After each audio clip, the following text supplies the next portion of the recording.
¿Dónde está la jueza Adriana? Aquí está la jueza Adriana, permítanme.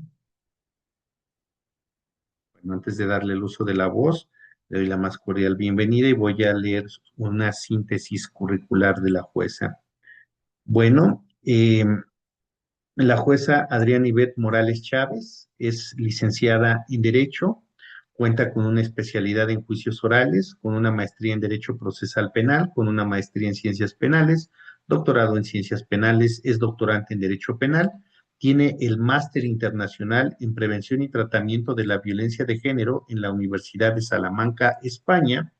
Asimismo, pues ella labora en el Tribunal Superior de Justicia de la Ciudad de México, ha desempeñado los cargos de proyectista de juzgado, secretaria de acuerdos, proyectista de sala, magistrada por Ministerio de Ley.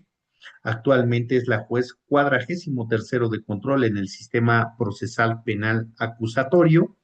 Y tengo que decir que colabora ella con la International Criminal Investigative Training Assistance Program o Programa Internacional de Asistencia a la Capacitación en Investigación Criminal, perteneciente a la División Criminal del Departamento de Justicia de los Estados Unidos de Norteamérica a través de la Embajada de los Estados Unidos aquí en México en la capacitación de los operadores del sistema a nivel nacional. Cuenta además ella con 23 diplomados sobre juicio de amparo, juicios orales en materia penal. Lado se dedica a la decencia jurídica, también ha impartido teoría del delito como materia, el uso de la fuerza desde la perspectiva de los derechos humanos y prevenciones de las violencias y el abuso de poder desde el enfoque de los derechos humanos. Entre otros, ha tomado más de 100 cursos por parte de diversas instituciones y en su obra participó y colaboró en escribir el libro Lo que tú debes saber sobre el sistema de justicia penal acusatorio, editado por el Tribunal Superior de Justicia de la Ciudad de México y publicado por el Instituto de Estudios Judiciales. Estimada jueza Adriana Morales, muy buenas tardes, bienvenida. Le dejo la plataforma del Liceo Académico para que proceda a ilustrarnos. Gra- Gracias. Les pido a los participantes, al final serán las preguntas o conforme lo determine la jueza. Adelante, jueza, disculpe. Gracias, gracias. Buenas noches a todos. Gracias por estar aquí. Gracias por los que ya me siguen en Facebook y están conectados. Les agradezco mucho. Si van teniendo dudas, si quieren, váyanlas poniendo en el chat. Trataré de ir viendo el chat y irles contestando. Y si no, al final, pues de todas maneras, abrimos el tema. Fíjense que este es un tema muy interesante, el que voy a compartir con ustedes, porque sirve no nada más para la audiencia inicial y para la audiencia término constitucional o su duplicidad. O sea, es un tema que no nada más nos sirve para eso. Evidentemente es un tema, y por eso el título que se le puso, que viene realmente pues del juicio oral, ¿correcto? Un tema importante aquí o un punto importante aquí que hay que observar es que las reglas para desahogar medios de prueba en una audiencia de término constitucional o en una audiencia de duplicidad del término, pues son las reglas del juicio oral. Entonces, prácticamente hoy vamos a hablar mucho de lo que es el juicio oral, pero lo vamos a enfocar a este tipo de audiencias. Bueno, como ya sabemos nosotros, en relación a estas audiencias, pues cuando un litigante sabe cómo se debe desahogar un órgano de prueba, evidentemente esto no le va a servir solamente para estas audiencias, o sea, no son las únicas audiencias en que lo va a ocupar, sino también lo pueden ocupar ya para lo que es revisión de medida cautelar, modificación de la medida cautelar, cuando una persona está en una prisión preventiva, sobre todo la justificada, y quieren que se las modifiquen. También hay algunos jueces, esto no es generalizado, excepcionalmente algunos lo permiten, ofrecer medios de prueba desde el control de la detención. Entonces, también este tema es importante porque ya lo pueden utilizar desde el control de la detención. Les digo, no es un tema generalizado y al menos en la ley pues no está previsto, por eso es que algunos lo permiten, algunos no lo permiten. También pueden utilizarlo en lo que son audiencias de sobreseimiento. Ahora, un punto importante aquí, antes de entrar al tema, pues es establecer que ustedes se van a poder todavía encontrar con algunos juzgadores que no les van a permitir el desahogo de medios de prueba en la audiencia de duplicidad del término constitucional o del término constitucional, de las 72 horas o de las 144 horas. ¿Y esto por qué se debe? Bueno, porque se aplica de manera muy taxativa lo que establece el numeral 314 del Código Nacional de Procedimientos Penales. ¿En qué sentido? En donde se señala que el juez podrá, no dice deberá, si nosotros lo leemos, el 314 párrafo segundo dice el juez podrá admitir el desahogo de medios de prueba ofrecidos, ¿ok? Y igual, ¿para qué casos? Bueno, cuando se imponga una medida cautelar de carácter personal, se podrá llevar a cabo estas o, en su caso, la prisión preventiva, oficiosa u otra personal. Así es lo que señala el artículo 314, párrafo segundo. Entonces, un problema al cual se va a enfrentar el litigante, pues es que primero tendremos que ver cuál es la medida cautelar que tiene impuesta la persona. Entonces, si incluso es alguien a quien no se le impuso medida cautelar, pues entonces no va a poder ofrecer medios de prueba. O bien el juez no le va a admitir medios de prueba. ¿Ok? Algo también importante con lo que algunos jueces coincidimos, aquí no podría decir la mayoría o no la mayoría, porque no conozco todos los criterios de mis compañeros, y no pudiera yo hablar con todos, es solamente con los que a veces comparto más o charlas, es, no todos, les decía, no todos los jueces admiten el desahogo de estos medios de prueba. O sea, eso va a quedar ya mucho a la decisión que cada uno de ellos va a adoptar y también va a depender mucho, pues, de la medida cautelar impuesta. Entonces, una vez que ya tenemos la medida cautelar, ya lo podrán hacer. Ahora, importante es, si yo quiero, en todo caso, aportar a esta audiencia inicial, para que se resuelva la vinculación. Que el juez conozca el contenido de algo. En todo caso, si es un juzgador que no nos va a admitir medios de prueba, entonces lo puede hacer a través de datos de prueba. ¿Ok? Si son entrevistas, ¿qué requisitos se deben aportar en términos del 217 del Código Nacional de Procedimientos Penales? Fíjense que el otro día en una clase hablaba con un postulante de Querétaro y me decía, yo le explicaba que en este sistema, pues la investigación no solamente es a cargo de la fiscalía, sino que también la defensa podía, si quería, porque no tiene la carga de la prueba, hacer una investigación privada. Y entonces, al poder hacer una investigación privada, pues puede hacer sus propios registros de investigación. Y le decía, simplemente si usted va a recabar el testimonio de una persona, pues debe de seguir las reglas precisamente establecidas en el numeral 217. Y me decía, es que yo eso ya lo hago valer con algunos jueces, pero me dicen que eso no está permitido. Es decir, que solamente la fiscalía es quien puede recabar los registros de investigación. Entonces, sí partimos de que el código señala que la investigación va a ser objetiva y que la fiscalía podrá recabar los datos de cargo y de descargo. Pero también tendremos que ir a pensar más allá. ¿Y a qué voy con esto? ¿Qué pasa si yo le descubro, por llamarlo de alguna manera, mis cartas a la fiscalía y esas cartas ni a mí mismo me convienen? Entonces no estoy obligado ni siquiera a ofrecerlas. Y es por eso que no es conveniente ni siquiera descubrirlas. ¿Sí me explico? Es por eso que en algunos casos la defensa es importante que haga su propia investigación y si no le conviene lo que está hallando o encontrando y no lo va a ofrecer en alguna audiencia, pues entonces tampoco está obligado a descubrirlo. No está obligado a correrle traslado de eso que le perjudica a la fiscalía. Entonces, son temas de los cuales pues se debe de tener mucho cuidado, ¿no?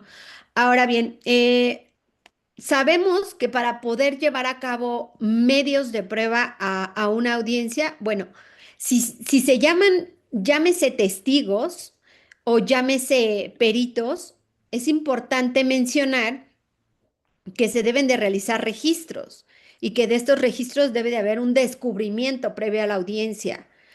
Y creo que algo con lo que sí debemos de ser, por llamarlo de algún modo, leales, es el hecho de que los descubrimientos no se hagan 2 minutos antes de la audiencia o 1 minuto antes de la audiencia o se está abriendo la audiencia y están corriendo traslado. Creo que eso no es lo leal, ni de la fiscalía a la defensa, ni de la defensa a la fiscalía o a la asesoría. Creo que oportuno es que tengan todos el tiempo suficiente para poderse imponer de los registros y sobre todo de lo que van a aportar. Y les digo, no es hablar o preferir a cierta mesa de litigación respecto de otra. No, no, no. Simplemente porque creo que son cosas en donde nos debemos de regir como partes procesales de manera leal. Otro punto importante de lo que les comentaba, de que no todos coincidimos, no todos los jueces, es estas audiencias de término constitucional o su duplicidad no son minijuicios. ¿A qué voy con que no son minijuicios? Un punto importante para que se les pueda admitir un medio de prueba es ver la pertinencia de ese medio de prueba. Es decir, está sujeto a que se acredite cuál es la pertinencia del medio de prueba.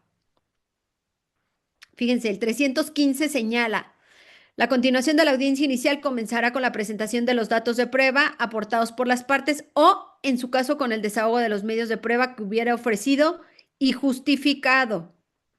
Se seguirá en lo conducente las reglas para el desahogo de las pruebas de la audiencia de debate a juicio oral. Entonces, un punto importante aquí es la pertinencia. Va a existir o vamos a existir órganos jurisdiccionales que les vamos a decir, esto no es un minijuicio. Es decir, si el policía ya fue entrevistado, no se lo voy a volver a traer para que lo venga a interrogar aquí. Lo quiere interrogar, su derecho lo tendrá a juicio. Habrá juzgadores que sí lo hagan y que sí les traigan a los policías o que sí les traigan a la víctima, no lo sé.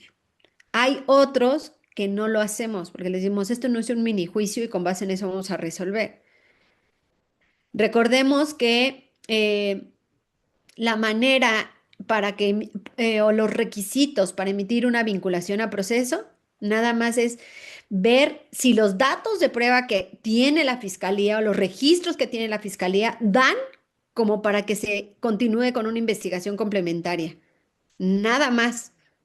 Es decir, no significa que necesariamente con eso vamos a sentenciar a la persona. ¿Ok? Entonces, son tópicos que sí tenemos que cuidar mucho.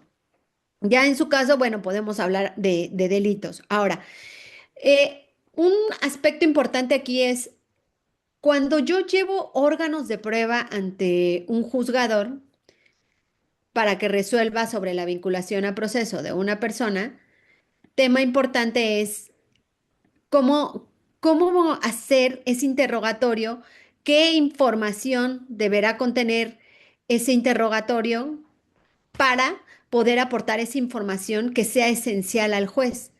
Y entonces aquí la pregunta resulta, ¿cómo elaborar o cómo hacer un buen interrogatorio a alguien? Bueno, si yo quiero hacer un buen interrogatorio, yo, defensor, porque estamos hablando de medios de prueba para el término constitucional y su duplicidad, por lo cual el tema es, por así decirlo, a los defensores, yo, defensor, tengo que ver primero qué es lo que le voy a demostrar al juez, qué es lo que quiero que sepa el juez de esos testigos, a dónde quiero llegar, qué es la información, cuál es la información que le voy a aportar al juez, hacia dónde voy.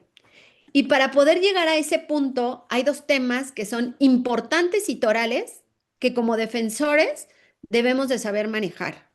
¿Y a qué voy con esto? Uno, teoría del delito y dos, teoría del caso.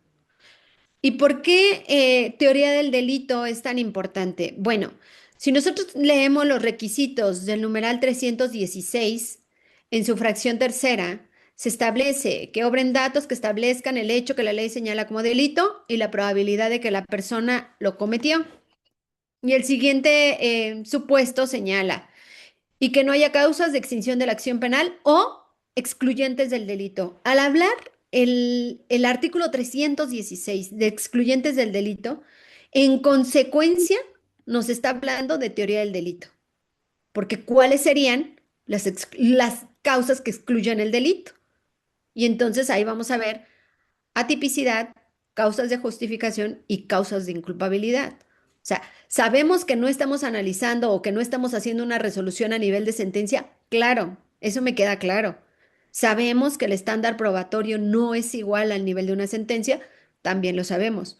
Pero no obstante ello, el juez tiene permitido hacer referencia a determinar si hasta ese momento se actualiza alguna causa de atipicidad, causa de justificación o causa de inculpabilidad, motivo por el cual los abogados y los defensores pues deben de saber manejar estos temas.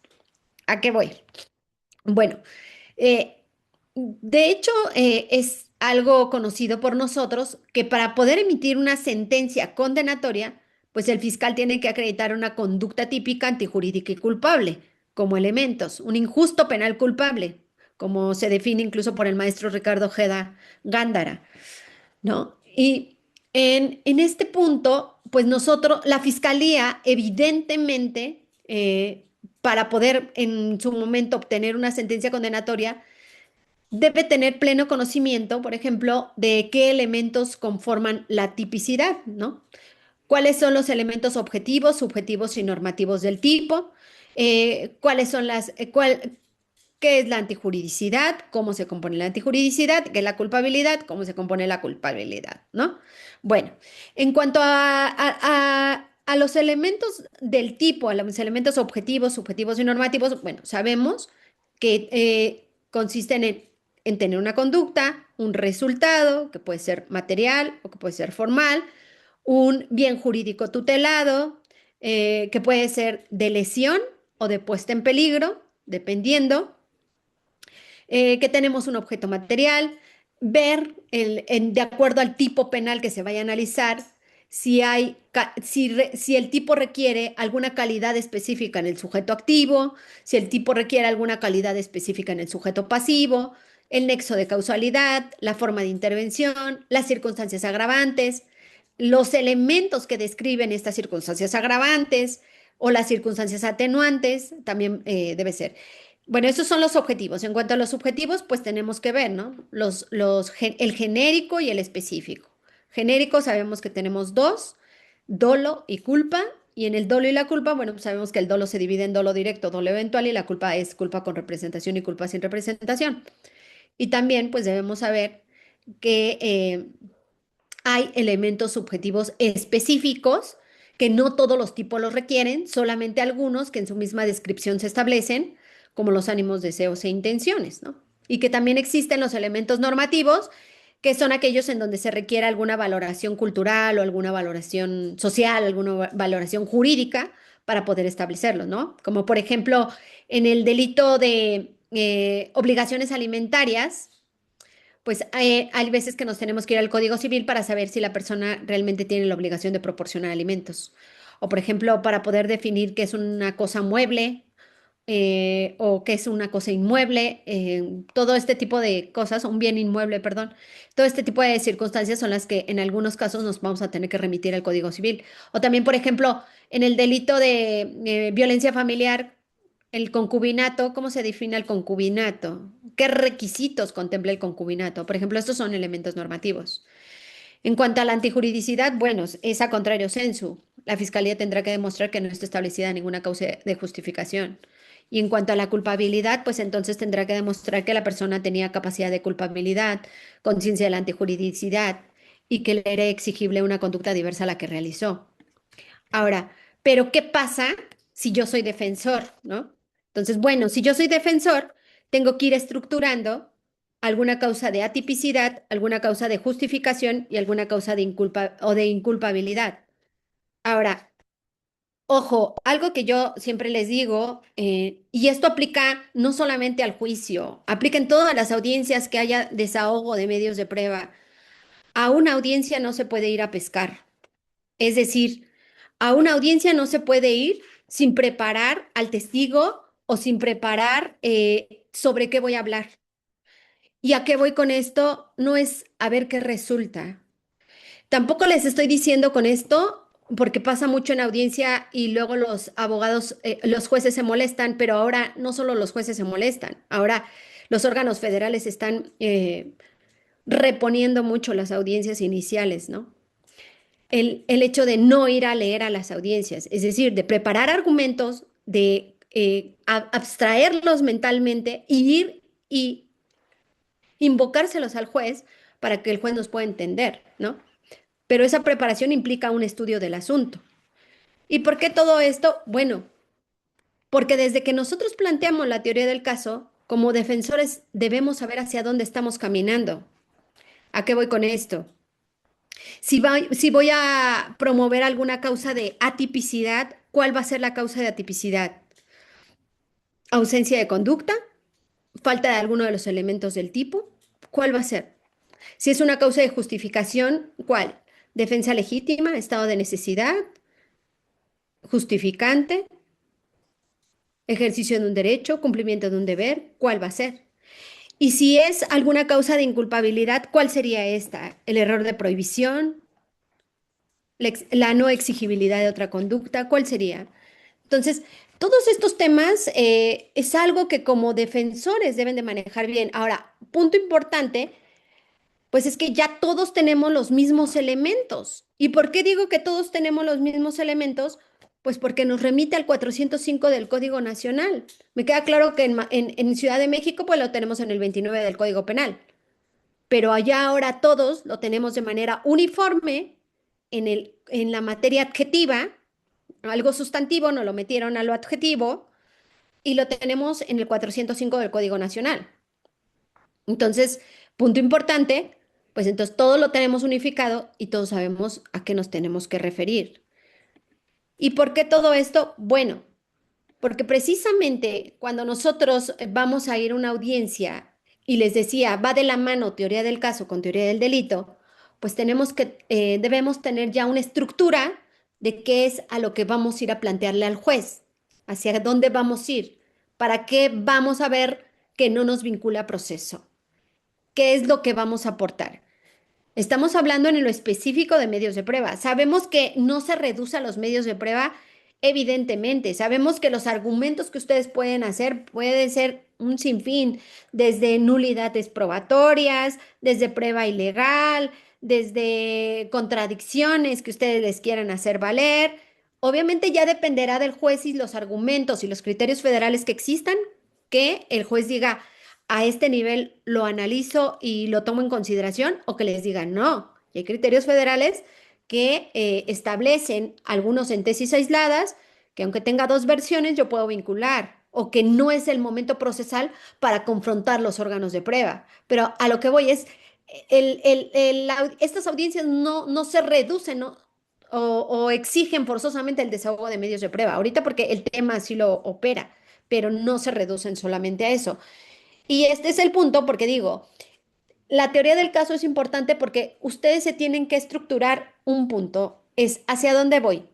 Sabemos que la teoría del caso se conforma del aspecto fáctico, es decir, sabemos que la fiscalía es quien al formular imputación va a establecer un hecho, pero no sabemos si es el mismo hecho que la defensa tiene para su versión de cómo sucedió este, que pudiese ser diferente o que pudiese ser incluso, por ejemplo, la desubicación de la persona ese día y a esa hora, ¿correcto? No lo sabemos. Es decir, yo no lo sé de acuerdo a cada caso concreto si el hecho sería el mismo con alguna variación o el hecho para la defensa va a ser diferente porque el hecho que va a demostrar es que la persona ese día a esa hora se encontraba en otro lugar con otras personas, ¿no? Sabemos que hay un aspecto jurídico y entonces ahí en el aspecto jurídico es donde entra la teoría del delito. Es decir, ¿hacia dónde voy? ¿El sujeto intervino? ¿El sujeto no intervino? ¿Se actualiza alguna causa de atipicidad, de justificación o de inculpabilidad? ¿Cuál es la que se actualiza? Y ahora viene el tema que nos ocupa, el aspecto probatorio de la teoría del caso. Y entonces sí, en el aspecto probatorio, ¿cómo le voy a demostrar al juez esto? Fíjense que un tópico que se tiene muy importante en la argumentación es que no solamente voy a ir a decirle al juez algunas hipótesis o premisas, o sea, no solamente le voy a ir a decir al juez mis hipótesis y mis premisas, sino lo importante también es cómo le voy a demostrar esas hipótesis o premisas. Es decir, si yo voy con un órgano jurisdiccional y le digo, lo que pasa es que ese día, a esa hora, Chuchito estaba en otro lugar, Pues no con el simple hecho de que yo vaya y le diga al juez, el juez me va a creer. Necesito también eh, tener elementos probatorios, en este caso, para poderle demostrar lo que yo estoy argumentando. O sea, a lo que voy, un argumento sin un sustento es una mera opinión. ¿Ok? No se imaginan, por ejemplo, un sinfín de abogados que van y que nos dicen, no le concede eficacia al dictamen en psicología, porque a mi consideración es carente de, y nos pueden dar mil cosas, A, B, C, D, E, correcto. Cuando él ya me está diciendo a mi consideración y no hay un sustento bibliográfico o no hay un aspecto científico, pues entonces esto qué raya en la subjetividad. Y entonces la subjetividad, el juez resuelve con lo objetivo, no con lo subjetivo. Y de ahí que hay argumentos que no van a resultar operantes, ¿no?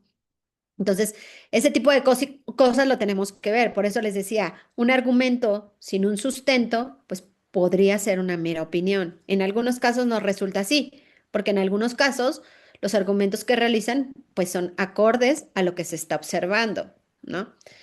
Bueno, pero vamos a continuar. Ahora, es importante señalar, si nosotros vamos a llevar en la audiencia de término constitucional en su duplicidad testigos, los testigos hablan de hechos. Los testigos no dan opiniones, no dan conclusiones. Y ahorita les voy a decir por qué no dan conclusiones. Tema importante que deben de hacer, tema importante, y se los voy a comentar. Cuando a mí me ha tocado capacitar a ministerios públicos, a policías de investigación de otros estados, y se está preparando precisamente esas capacitaciones para lograr lo que las fiscalías pretenden, pues tema importante es que preparen a los testigos o preparen a los peritos. Uno, como órgano jurisdiccional, es fácil darse cuenta cuando un testigo o un perito no está preparado. No fue preparado. No sabe ni siquiera a qué van. No saben de lo que van a hablar, no saben ni siquiera para qué fueron citados, no saben ni mínimamente los ejercicios de litigación. Bueno, ya no se lo pido al testigo o al perito, incluso al fiscal o defensor que lo va a hacer. O sea, ni siquiera saben hacer los ejercicios de litigación. Y eso es tache. Si yo, y siempre lo he dicho, si yo soy defensor y voy a llevarle a un juez un órgano de prueba, llámese testigo, llámese perito, llámese mi propio imputado, en donde le voy a hacer que declare y lo voy a hacer que declare a preguntas mías, obviamente debo de saber, saber cómo se hacen las preguntas. ¿Quién va a ser la fuente de la información de esas preguntas? ¿Qué tipo de preguntas voy a hacer? Si se levantó un registro de investigación con algún testigo y tengo que hacer un ejercicio de apoyo de memoria, ¿cómo se hace? ¿Cómo se evidencia una contradicción? Todo este tipo de cosas son las que se deben saber. Si yo, defensor, no las sé hacer, mejor no llevo medios de prueba. Mejor levanto registros y corro traslado a mi contraparte y los invoco. Al final del día, no porque lleven un medio de prueba significa que el juez le tiene que creer más al órgano de prueba porque está presente y menos al de la fiscalía porque fue con registro de investigación. Y de eso sí ya hay tesis. El estándar debe de ser al mismo nivel, aun y cuando lleven al órgano de prueba. Entonces, pues ahí lo dejo como un comentario, sobre todo para aquellos que no saben aún cómo se debe llevar a cabo el desahogo de un órgano de prueba, que no saben cómo hacer un interrogatorio, que no saben cómo hacer los ejercicios de litigación, pues cuidado, ¿no? Ahora, en la preparación de los testigos, ojo, yo no estoy diciendo con esto que tengan que aleccionar a sus testigos. No, mucho cuidado, yo no estoy a favor de eso. A los testigos no se les alecciona. Los testigos van y hablan de lo que los testigos o los peritos vieron o analizaron o estudiaron o sometieron a su consideración. Y los testigos de lo que observaron. o de lo que alguien les dijo, ¿no? Si son testigos de oídas. Pero yo no estoy a favor de aleccionamiento de testigos. De preparación de testigos, sí, para que sepa el testigo a qué va, para que sepa el testigo quién lo va a interrogar, para que sepa el testigo cómo se hace, si algo se le olvida, que conteste no sé. Luego nosotros vemos en audiencia cómo los testigos están sufriendo de, le digo que no sé, no le digo que no sé, decirle incluso, si no entiendes la pregunta, sí, dilo, que no entiendes. Hay gente que se queda pensando y no responde. Y luego uno le dice, responda. Es que no entendí. Pues así dígalo, que no entendió. Vuelvan a formular la pregunta o reformúlensela para que le quede más claro. Entonces, todo este tipo de cuestiones implica el poder precisamente preparar a un testigo, pero no leccionarlo y decirle qué es lo que va a hacer. Por ejemplo, también tema importante es aquellos testigos que son familiares de los imputados, pues se les tiene que hacer saber precisamente, como órgano jurisdiccional, les tenemos que preguntar si tiene alguna sola familiaridad y ellos nos dicen, sí, sí, tengo la sola familiaridad. No obstante, ello quiere declarar y se quedan así como diciendo, aquí que tengo que contestar que sí o que no.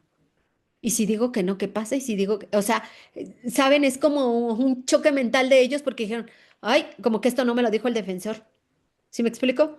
Y todo ese tipo de cosas, pues son las que les tienen que decir para que precisamente se pueda llevar a cabo el testimonio de la persona. Igual informarles, si el juez te protesta en términos de ley conducirse con verdad, tú contesta que sí protestas conducirte con verdad. Si tú alguna pregunta te la formulan y no la entiendes, así dilo, que no la entiendes. Pon mucha atención. Consejo también que les digan a sus testigos, y esto va para la fiscalía, para la asesoría y para la defensa, para todos, es testigo o perito o policía, no te enfrasques con la contraparte. Es decir, no se imaginan muchas veces cómo pierden cómo pierden los testigos cuando se enfrascan con alguna parte procesal.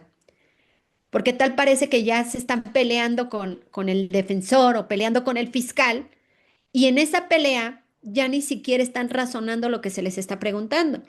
Uno como juez siempre les da las indicaciones de espere 3 segundos y después responde. Si escucha la palabra objeción, no responda. Pero llega un momento en que se llegan a confrontar tanto que ellos ya contestan por inercia.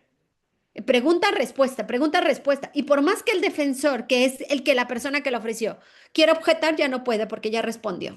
Porque la respuesta ya entró al juicio. O porque la respuesta ya entró a la audiencia y ya la escuchó el juez. Y entonces la objeción de ya de nada vale porque ya respondió.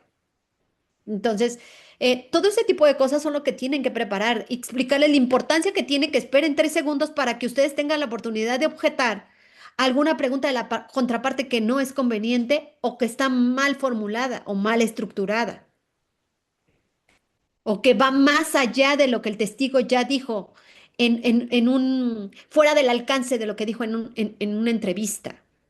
Todo este tipo de cosas son importantes. Ahora, el relato de los hechos de las personas se puede dividir desde dos puntos, como cine o como dieta. Eh, un libro importante me parece que se llama Técnicas de litigación. Les voy a dejar en comentarios los autores. Es chileno y lo encuentran en Google incluso, ni siquiera lo necesitan comprar. Ay, me parece que es técnicas de litigación y juicio oral. Se los dejo ahí. Pero lo pueden buscar y es en Google por los autores y les aparece el libro y lo pueden bajar. Y este les puede servir mucho porque trae muchos asuntos prácticos de cómo hacer los interrogatorios. Muchos ejercicios prácticos, perdón. Ahora, les decía, hay dos tipos de poder hacer el relato de los hechos, de cine y de dieta. De cine. En el cine es como reconstruirle al juez una historia y decirle cómo pasó. Y entonces le vamos platicando al juez cómo fue pasando para que en su mente se vaya recreando cada una de las escenas de cómo sucedieron las cosas. Y vamos como por orden, ¿saben?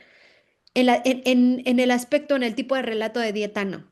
En el tipo de relato de dieta es como las dietas. Vamos a seleccionar lo más importante y solamente eso es lo que se le va a decir al órgano jurisdiccional.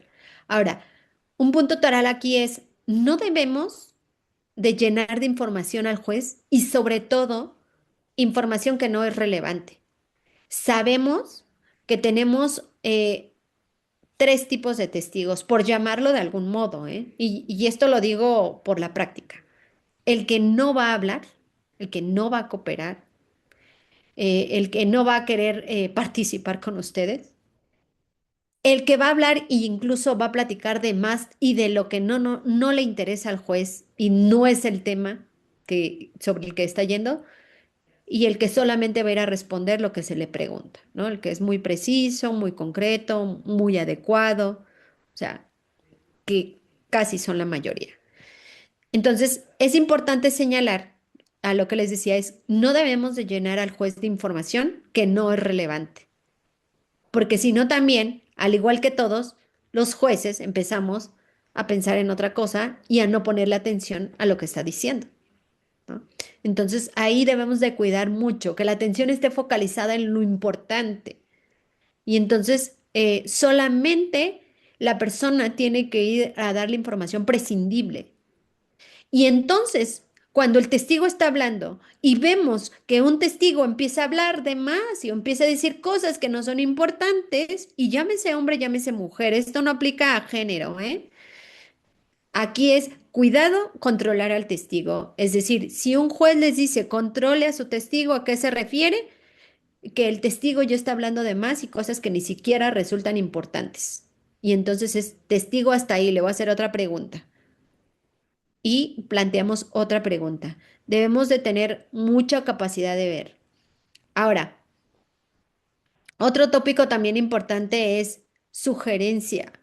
No les estoy diciendo que lleven sus preguntas como pliego de posiciones en materia civil. También otro tópico, cuando un juez se da cuenta que el abogado no conoce del sistema, es que van y les hacen preguntas como si fuera la materia civil. Que diga el testigo si sabe y le consta qué, y nosotros así de, ese tipo de preguntas qué, aquí no aplican. Y entonces ahí nos damos cuenta de que no saben materia penal. Entonces, también mucho cuidado. Entonces, les digo, no estructurar su interrogatorio con base en un pliego de posiciones, pero algo que sí es conveniente que lo realicen, consejo como un checklist. ¿Y a qué voy con esto? Estamos hablando de que tenemos una teoría del caso. Estamos hablando de que ustedes desde el aspecto fáctico van a plantear una versión de hecho, que en el aspecto jurídico lo van a encuadrar en alguna causa, tal vez, de atipicidad, justificación, inculpabilidad, ¿no? Entonces, desde este punto, pues es ir precisamente estructurando eso para saber cuál va a ser esa información que va a ser resultar importante hacerle al testigo para que el testigo vaya a hablar. Es decir, desde el momento que yo ya estoy estructurando mi teoría del caso, una vez que tengo conocimiento de un asunto, y desde el momento en que yo ya sé hacia dónde voy, qué es lo que quiero demostrarle al juez, entonces desde ese momento yo ya sé cuáles son las preguntas que yo le voy a hacer a mi testigo, qué es la información importante y relevante que el juez conozca de este testigo. Y entonces lo voy a hacer con base en un checklist. ¿A qué voy? Si yo le quiero decir al juez que Chuchito sí le disparó a Pedrito, pero que le disparó en defensa legítima, entonces yo ya sé cuáles son las preguntas que le voy a hacer a Chuchito y a todos los testigos de Chuchito. Yo no le voy a, no les voy a, tal vez, yo no les voy a preguntar, ¿verdad que usted no vio cuando le disparó? ¿Verdad que usted vio cuando le disparó? Pues estamos diciendo que sí le disparó. Lo que estamos diciendo es que fue en defensa legítima. Es decir, ¿cuál fue la causa por la cual le disparó? Entonces, ¿en qué nos vamos a focalizar o en qué nos vamos a centralizar, a centrar? En el aspecto de cuál fue el motivo por el cual le disparó. Pero hay veces que nos centramos en tópicos que nosotros mismos estamos dando por demostrados y que en lo importante o en lo toral no nos estamos centrando. Entonces, por eso es que debemos estructurar todo desde la teoría del caso y entonces ahora sí arrastrarla a nuestros testigos y cuando ya tengamos al testigo, desde el momento en que yo, defensor, voy a recabar su registro de investigación, desde ese momento yo ya sé cuál es la información que resulta importante que el juez conozca. ¿Para qué? Para que vaya a hablar de eso. Y entonces, mi interrogatorio, les digo, no tiene que ir preparado como un pliego de posiciones, pero sí tiene que ir como un checklist. Un checklist que debe de resultar flexible. ¿A qué voy con esto? ¿Qué le tengo que acreditar al juez? Bueno, quién es la persona, a qué se dedica la persona, qué le consta, qué vio, fecha, hora, lugar, circunstancias de modo. En las circunstancias de modo, ¿qué es lo que le quiero acreditar? Ah, defensa legítima. Ah, preguntas que vayan inherentes a la defensa legítima. Tal vez le voy a preguntar quién más se encontraba en el lugar, porque tal vez él me va a referir a los demás testigos que vienen atrás de él. ¿Correcto? Entonces, todo esto háganlo como checklist. ¿Y por qué les digo que flexibles las preguntas? Porque si yo lo hago por pregunta específica, hay veces que los testigos no me van a responder lo que yo exactamente quiero. Y entonces la pregunta que seguía ya no me va a concatenar con la anterior que le hice. O sea, no va a ir una relación. Por eso debo de tener mejor como checklist, como puntos importantes que el juez tiene que conocer para que pueda ir a hablar. Lo que uno llega a ver, por ejemplo, en las audiencias, es de que pasa, llegan a llevar asuntos de dos hechos y hay veces que al testigo solamente le preguntan de uno y siendo que es un testigo que le consta a los dos y el otro lo dejan de lado. Es decir, se centran en uno. Y es por eso que al hacerlo como checklist, te tienes que enfocar en todo lo que le tengas que demostrar al juez. Por eso hablaba yo al principio de que la fiscalía debe de estar muy cuidadosa de cuáles son todos los elementos que se le deben de demostrar al juez, porque con base en ese cuidado y detalle que tenga, vas a ver cuáles son las preguntas que se le tienen que hacer. Fíjense que cuando yo resuelvo vinculaciones a proceso, les digo, una vinculación a proceso en lo personal, es mera opinión personal, una vinculación a proceso se divide en tres puntos y hoy lo dije en una audiencia. Uno, ver si el hecho tiene adecuación al tipo. O sea, efectivamente ese hecho se adecua a la norma, a lo que el fiscal señaló como el delito de obligaciones alimentarias, violencia familiar, fraude, amenazas, robo, no lo sé.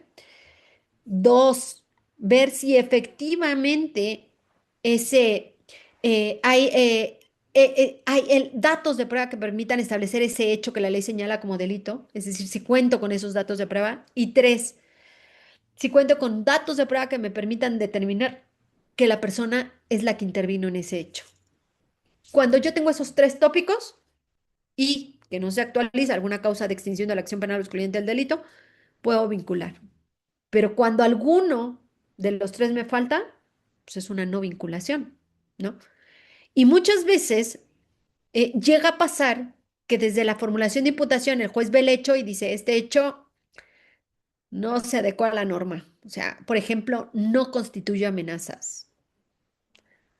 O bien ya tienes los datos de prueba y dices, me plantearon, ejemplo, ¿no? Violencia psicoemocional. Al menos en Ciudad de México, para que en una violencia familiar se pueda dar una violencia psicoemocional, requiere de un resultado. ¿Cuál es ese resultado? Que se causa alteraciones en algún área de la estructura psíquica de la persona, ¿no? Pudiera ser en algún ejemplo. Y muchas veces lo encuadran los fiscales en ese supuesto, pero cuando ya dan el contenido de la prueba pericial, en psicología, porque es un perito psicólogo el que nos va a decir si efectivamente la persona, la conducta que le fue realizada, las humillaciones, los insultos, lo que sea, provocó una alteración autocognitiva, autovalorativa que tenga su autoestima o alteraciones en áreas de su estructura psíquica o en esferas, resulta ser que el perito no concluye eso. O sea, el perito nada más dice, sí tiene una afectación psicológica. Bueno, sí, pero ¿y dijo algo más? O sea, aparte de la afectación psicológica, no, pues le hace un análisis anterior de niña, del hecho y todo, pero no concluye otra cosa. Entonces ahí lo que estás viendo tú como juez es que el dato de prueba no me va a alcanzar para poder determinar la existencia del resultado que requiere el supuesto normativo por el cual la fiscalía formuló imputación, es decir, el tópico jurídico de la teoría del caso. No me va a dar. Y entonces va a ser una no vinculación, ¿no? O también ver si los testigos o si la víctima solamente se fijaron en cuanto a la comisión del hecho, pero no quién intervino en el mismo, y no tengo todos los datos de prueba para poder establecer esta circunstancia, pues no me van a dar para la intervención de la persona, ¿no? Entonces, todo esto uno, desde que ya le están dando la formulación de imputación, desde que le están dando los datos de prueba, uno ya está haciendo el estudio en su mente con independencia de lo que puedan alegar las partes, es decir, con independencia de lo que pueda alegar el asesor, con independencia de lo que pueda alegar el defensor. El juez ya se está haciendo en su mente la estructura de la vinculación para ver si se vincula o si no se vincula. Pero bueno, eso es punto para las fiscalías. Ahora, para los defensores y continuando, otro tema importante que debemos de ver antes de ir a una audiencia a desahogar órganos de prueba es objeciones, ¿no? Sabemos que el artículo 343 señala nada más algunos supuestos de objeciones. La doctrina señala otros. Hay dos criterios divididos en los órganos jurisdiccionales, en donde unos les van a decir solamente cíñanse a las objeciones que establece el 343 y no más. Y va a haber otros que van a ser muy laxos que les van a decir pueden utilizar esas o las que establece la doctrina que no vienen previstas en el artículo, ¿no? Y que sabemos que la del 343 pues es ambigua, poco clara, conclusiva, impertinente, irrelevante, argumentativa, ofensiva, coactiva, ¿no? Pero la doctrina no solamente establece esas, también establece que las que son compuestas, las que son de referencia, eh, las que tengan, las que están fuera de alcance. Entonces, todas este tipo de cuestiones lo tenemos que ver. Ahora, atentos, porque en el término constitucional, la información que proporcione un testigo o un perito de quién debe de provenir del testigo o del perito. Cuidado, si soy defensor y voy a ofrecer en estas audiencias a testigos o voy a ofrecer a peritos, mis preguntas no soy yo el que tiene que dar la información. Y ahorita vamos a ver cómo poder hacer las preguntas. Ahora, ojo, también debemos de ver que las preguntas deben de cumplir con un triángulo, es decir, se van cerrando. ¿A qué voy? En una primera intervención que tiene el defensor, que tiene la fiscalía y la asesoría, pueden hacer todas las preguntas que quieran, todas las preguntas. Pero cuando ya viene la segunda vuelta, por llamarlo de algún modo, y esto aplica incluso hasta en el juicio, por eso les decía, esto no es propio de esta audiencia, esto es de juicio y nos lo traemos para atrás, ¿no? A la audiencia inicial. Cuando ya vamos en la segunda vuelta, pues entonces ya se va a ir cerrando. Es decir, si quien primero va a interrogar es el defensor porque son sus testigos, entonces quienes van a contrainterrogar va a ser la fiscalía y la asesoría. Entonces, en el reinterrogatorio, en la segunda intervención que tenga el defensor, ya no puede volver a hacer más preguntas de lo que se le olvidó preguntar. No, ahí ya nada más se puede ceñir a lo que le acaba de preguntar la fiscalía y la asesoría. Y así se va a ir cerrando. A su vez, Fiscalía y Asesoría ya no pueden sacar más información. Se van a ceñir solamente a lo que la defensa acaba de preguntar. Es decir, se tienen que ir cerrando. ¿Ok? Ahora, ojo, debemos saber identificar también, y esto les sirve tal vez más para el juicio, mm, en algunos casos para estas audiencias que estamos hablando de las iniciales, cuando estamos frente a un testigo hostil. Cuando estamos frente a un testigo hostil, quien interroga puede hacer preguntas sugestivas. Pero si no estamos ante un testigo hostil, entonces no. ¿Ok? Otra cuestión, los testigos no dan opiniones y no dan conclusiones. a quienes, por consecuencia, sí se les puede hacer preguntas hipotéticas distintas a las hipótesis que ya plantearon a los peritos. Es decir, un perito, cuando hace un informe, cuando rinde un informe, establece hipótesis y establece conclusiones. Yo le puedo hacer a un perito preguntas de otras hipótesis que pudieran resultar de su análisis, claro, distintas o diferentes, porque él sí le puedo hacer preguntas conclusivas o hipotéticas. Ojo, los testigos van a relatar hechos. Ahora bien, entonces la pregunta sería, ¿qué tipo de preguntas puedo yo hacer si estoy interrogando? Ojo, si estoy interrogando, solamente puedo hacer dos tipos de preguntas, abiertas o cerradas. Ojo, cerradas y sugestivas no es lo mismo. Abiertas y cerradas solamente si soy quien interroga, solo si interrogo. Y se me permitirá la sugestividad cuando el testigo sea testigo hostil. ¿Ok? Entonces, ¿a qué voy? Fiscales y asesores, cuidado cuando quien interrogue sea el defensor a sus testigos o a sus peritos y no esté haciendo preguntas abiertas o cerradas, porque entonces puedo objetar. Al revés, defensores, cuidado cuando quien interrogue a sus testigos o a sus peritos sea la fiscalía y la asesoría, porque solamente puede hacer preguntas abiertas o cerradas. No puede utilizar la sugestividad, ¿no? Salvo que sea testigo hostil, como ya lo dijimos. Ahora, ¿qué tipo de preguntas entonces son las preguntas abiertas? ¿Qué, cómo, cuándo, dónde, por qué, para qué? ¿Ok? Más o menos. Las preguntas cerradas, ¿cuáles serían? Que les dije, preguntas cerradas y sugestivas no es lo mismo. No es lo mismo. Las sugestivas le estoy sugiriendo la respuesta. Las cerradas es una gama de posibilidades de algo en específico que le voy a preguntar. Ejemplo, ¿me podría decir de qué modelo era el coche que nos acaba de referir en el cual se dieron a la fuga los sujetos? Ok. El testigo solamente me va a dar dentro de una gama una respuesta. No le estoy diciendo cuál. Es el modelo, nada más. De ahí no se puede salir. No.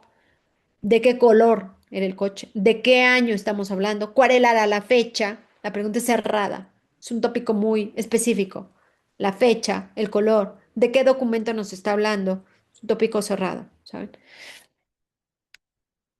Cuando el testigo es para contestar un sí o un no, entonces pudiese ser sugestiva. Ahora, ojo, es a veces común ver en defensores que no saben cómo formular un interrogatorio a un testigo, que van a las audiencias de término o duplicidad y que le dicen, recaban su entrevista, ¿no? Recaban su entrevista, corrieron traslado previamente, debidamente, levantaron su entrevista, corrieron traslado, tienen ahí al testigo. Testigo, le voy a hacer algunas preguntas. Agarran la entrevista del testigo y empiezan.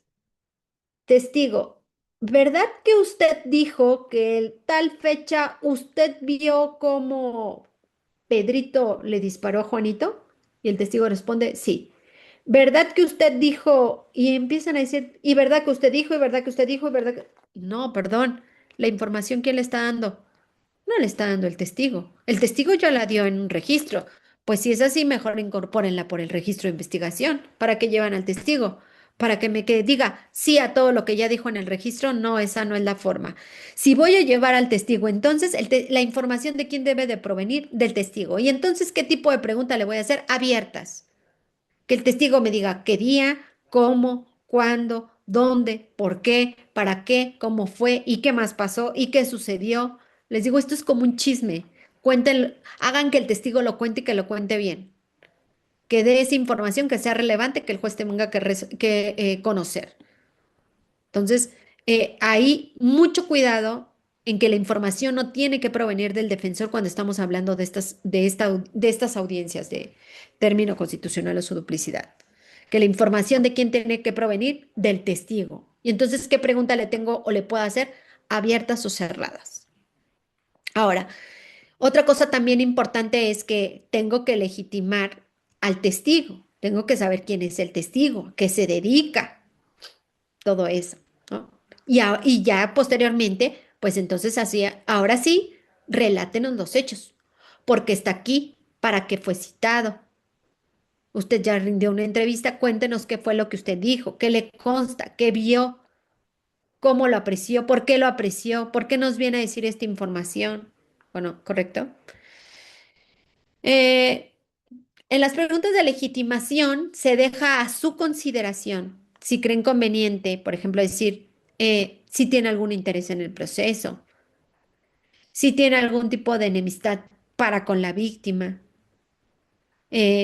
para poder determinar, pues, que no tiene ese em, interés, ¿no? En el asunto. Ahora, cuando hablamos de peritos o cuando vamos a llevar a peritos, tenemos que hacer lo mismo, es decir, acreditación del perito y desarrollo de la pericia o del informe pericial. Y en esa acreditación del perito es de qué es perito, en qué materia es perito, cuántos años de experiencia tiene, qué estudios tiene, cuántos reconocimientos tiene, cuál es la última actualización que tiene, cuántas pericias ha realizado de la misma naturaleza. em, y pues prácticamente sería algunas de las preguntas para poder acreditar al perito. Y después, ahora sí viene el desarrollo de su pericia o de su informe. Y entonces en estas preguntas, lo que le voy a preguntar es cuál es su objeto, cuál es el método, cuál fue el procedimiento, cuáles fueron las conclusiones, cuál fue el desarrollo, cuál es el contenido, cómo se divide su peritaje, qué pruebas realizó, qué tomó en consideración, si elaboró test, si elaboró pruebas proyectivas, sobre todo en los psicólogos, si existen sesgos, sobre todo en los psicólogos, qué utilizó, si vio algo para poder llegar a esa conclusión, qué ocupó, todo eso. Si ocupó los pasos del método científico, cuáles son los pasos del método científico, si elaboró algún croquis, que lo desarrolle, que lo ilustre, si hizo alguna fórmula o operación matemática, como por ejemplo para determinar la velocidad a la cual iba el vehículo, si nos puede desarrollar la fórmula para determinar la velocidad, ¿no? Todo este tipo de cosas es para que pueda ilustrarle al juez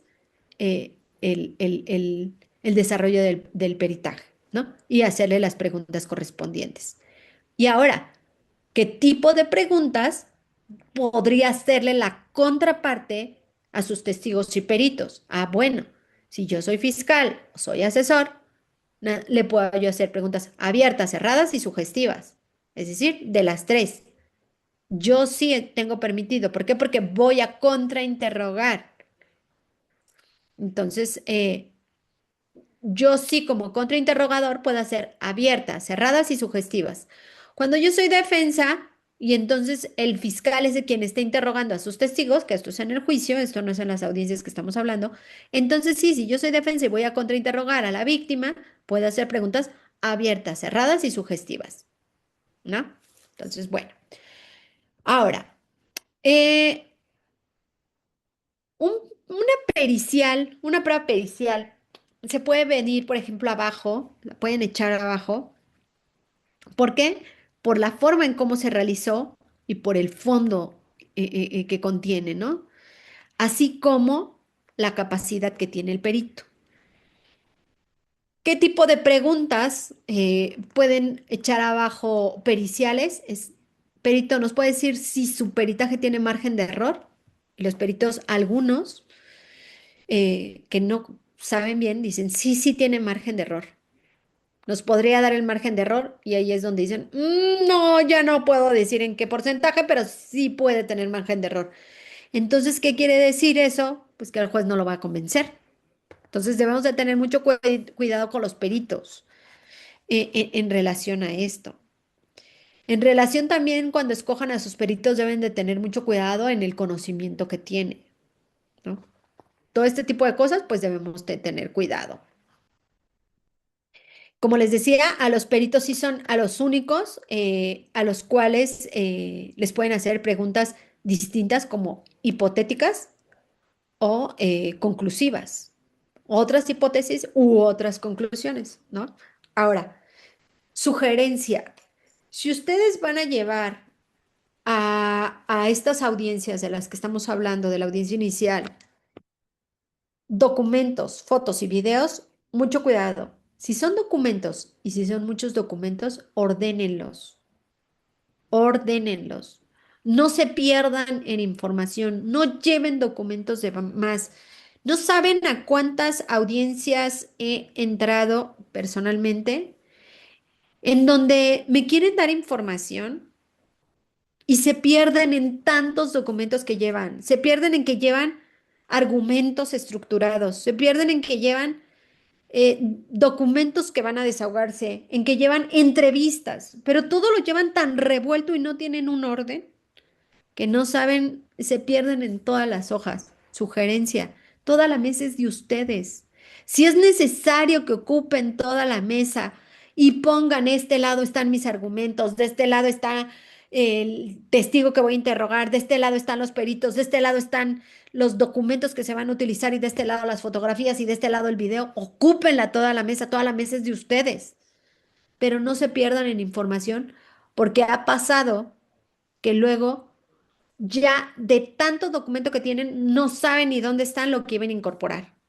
Por ejemplo, en cambios de medida cautelar no saben ni dónde quedó el contrato de arrendamiento, ni el recibo de luz, ni el recibo del agua, porque ya se les perdía. Y luego van con otro litigante y no sabes, tú no lo tienes, no, yo no lo tengo. Y al final de la audiencia, acá estaba, ya no lo pudimos meter.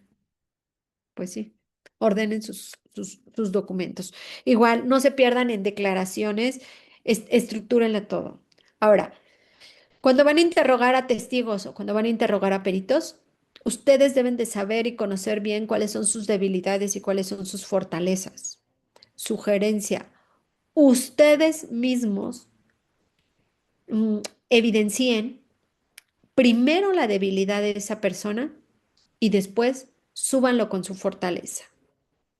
Lo mismo testigos, lo mismo peritos. Puede ser que haya testigos que no tienen ninguna debilidad. Entonces, bueno, con ellos no habrá problema. Pero habrá peritos y habrá testigos con los que sí es necesario ver debilidades y fortalezas. Ahora, el hecho de ir a pescar, ¿qué significa? Que muchas veces llevan el registro de investigación, pero no saben ni siquiera qué preguntas son las que le tienen que hacer. Y a la mera hora están leyendo el documento y del documento van sacando las preguntas. Sugerencia, no hagan eso, porque al final del día el hacer eso es igual a no obtener el resultado que espero. Es por eso que les comentaba, traten de hacerlo como un checklist, como por temas, como por apartados, y este testigo me tiene que ir hablando de eso. O vayan poniéndole marcas a la propia entrevista para decir, esta información es la relevante, esto es lo importante, esto es lo importante, o sea, aquello que el juez tiene que conocer. Pero que esto va precisamente desde que yo estoy estructurando todo, desde que yo estoy armando cómo va a ser mi caso. Y es por eso que ahí cobra importancia la teoría del caso. Ahora, de lo que son las fotografías, pues ojo, cuidado, que las fotografías son claras. ¿Quién nos va a incorporar esas fotografías? ¿El imputado? ¿Algún testigo? ¿Qué testigo? Ojo, si son videos, por favor, de verdad, no se imaginan en cuántas audiencias nos pasa. No se confíen. El hecho de que un video les abra en su computadora, de su despacho, de su casa, no significa que va a abrir en las computadoras del tribunal porque nosotros somos un tribunal. No, no, tache. No se imaginan cuántos defensores se han quedado sin desahogo de videos porque no da los sistemas del tribunal, porque los ponemos al reproductor de la sala de oralidad, no reproduce. Y no reproduce porque necesita autorizaciones. Y muchas veces he mandado recesar la audiencia y traer a gestión tecnológica. Me dicen, no, licenciada, porque no vienen las autorizaciones. No, pero es que en mi computadora, es que en la de mi casa, y es que ya bailaron. Habrá jueces que les digan, ¿lo traen en el celular? Sí. ¿Es el mismo que todos conocen? Sí, reproduzcanlo. Pero habrá otros de que digan, no, usted ofreció un DVD y ese DVD no se puede abrir. Así es que no. Entonces, evítense. Ahora, si ustedes tienen computadora, llámese laptop, y en esa laptop sí reproduce, llévenlas.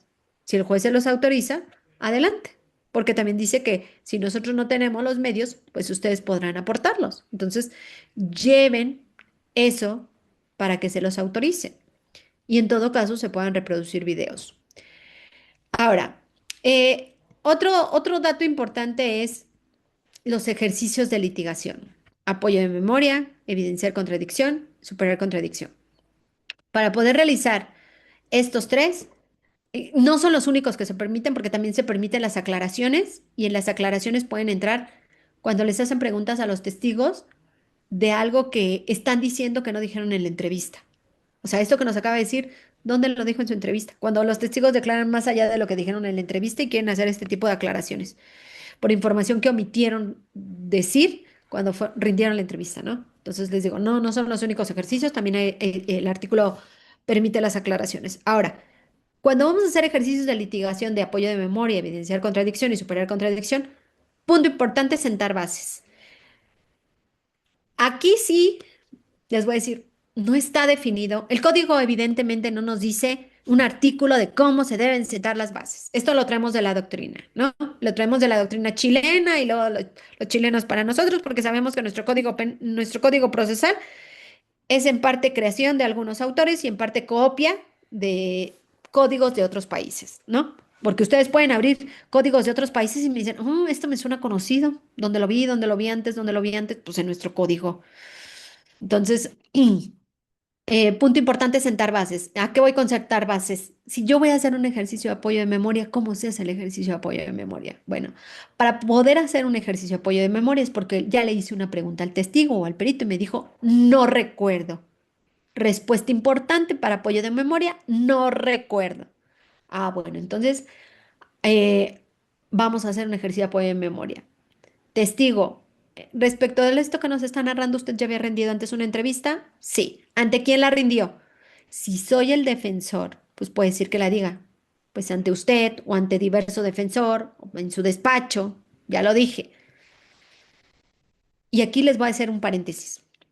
Aquí lo importante de preparar a los testigos. El otro día me pasó una audiencia que le dice una fiscal, ¿eh? Una fiscal a una víctima. Víctima, algo que dijo que no recordaba. Usted, de esto que nos está hablando, ¿ya lo había usted hablado antes? ¿Ya se lo había dicho a alguien antes? No.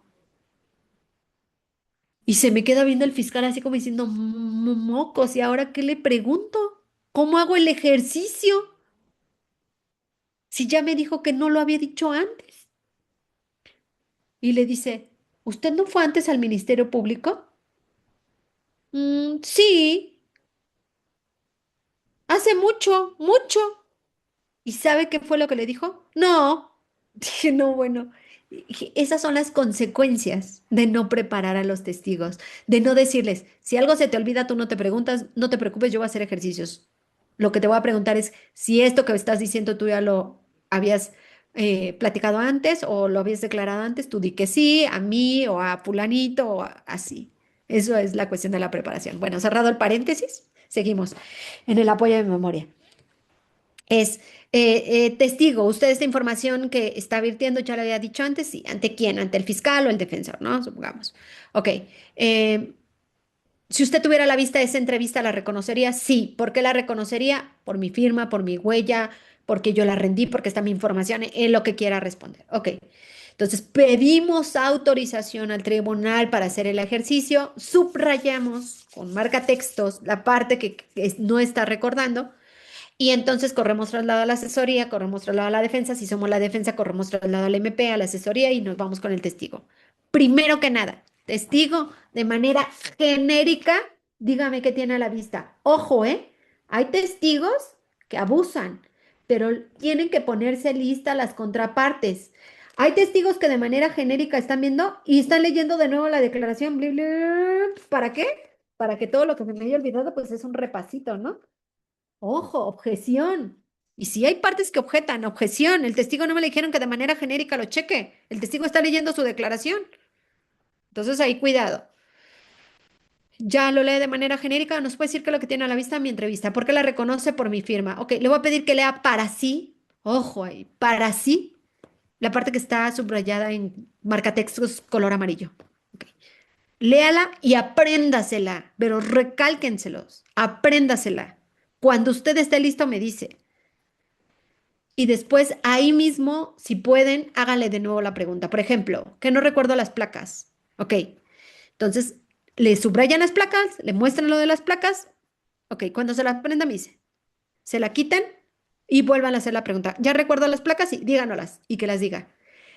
Hay testigos, se los digo por experiencia. Hay testigos, un testigo de plano un día fue y me dijo, le dijo más bien a alguien, no me acuerdo qué parte procesal. Pues es que yo tengo muy mala memoria y aunque lo lea, no me lo voy a aprender. Pues lo comprobamos. Lo leyó, se tardó y lo volvió a decir mal.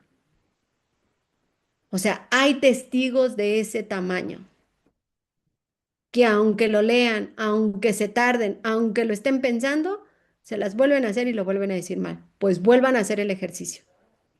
Es decir, vuelvan a decir al testigo, se lo voy a volver a poner a la vista y le voy a pedir que ponga mucha atención y que me dé las placas o la fecha o el color o lo que sea, ¿no? Tengan cuidado. Pero bueno, evidenciar contradicción, cuando el testigo nos señala algo distinto a lo que dijo en su entrevista. Y entonces ahí sí marcamos, hacemos lo mismo, sentamos las bases, testigo, esto que nos está declarando, ya lo había dicho antes, sí, ante quién, fiscal o defensor, ¿ok? Si tuviera a la vista su entrevista, la reconocería, sí, ¿por qué? Porque está mi firma, lo que quieran. Pido autorización, la muestro, me dirijo al testigo, testigo le va a pedir que lea en voz alta lo que está subrayado y evidenció la contradicción. ¿Ok? Y superar contradicción es ¿por qué el error? ¿Por qué se equivocó? ¿No? Una vez que hicimos estos ejercicios.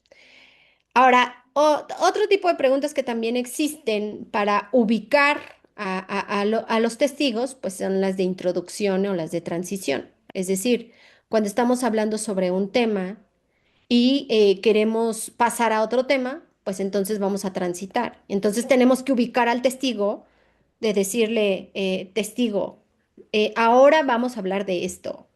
O bien, si estamos diciendo que la entrevista de los testigos y de los peritos la vamos a dividir en dos, es decir, primero acreditarlos y después el desarrollo de su testimonio o de su pericia, pues entonces decirle, estas preguntas van a ser inherentes a usted y las preguntas que a continuación le voy a hacer van a ser inherentes a el desarrollo de su informe. Entonces, ahí ya lo estoy situando al perito o al testigo para ubicarlo, ya sea por introducción o por transición, sobre qué estamos hablando, ¿no? Y pues bueno, estas son algunas de las muchas cosas que podía pasar. Lo que les digo es, o lo que les quiero dejar mucho a la reflexión es, si yo no sé si yo no sé o no manejo bien técnicas de litigación, es preferible llevar registros de investigación, levantar registros de investigación, checar el 217 del Código Procesal e incorporarlos como datos de prueba. Si yo sí sé cómo llevar a cabo técnicas de litigación, entonces llevarlo como medios de prueba y hacer las técnicas de qué tipo de preguntas voy a hacer y todo.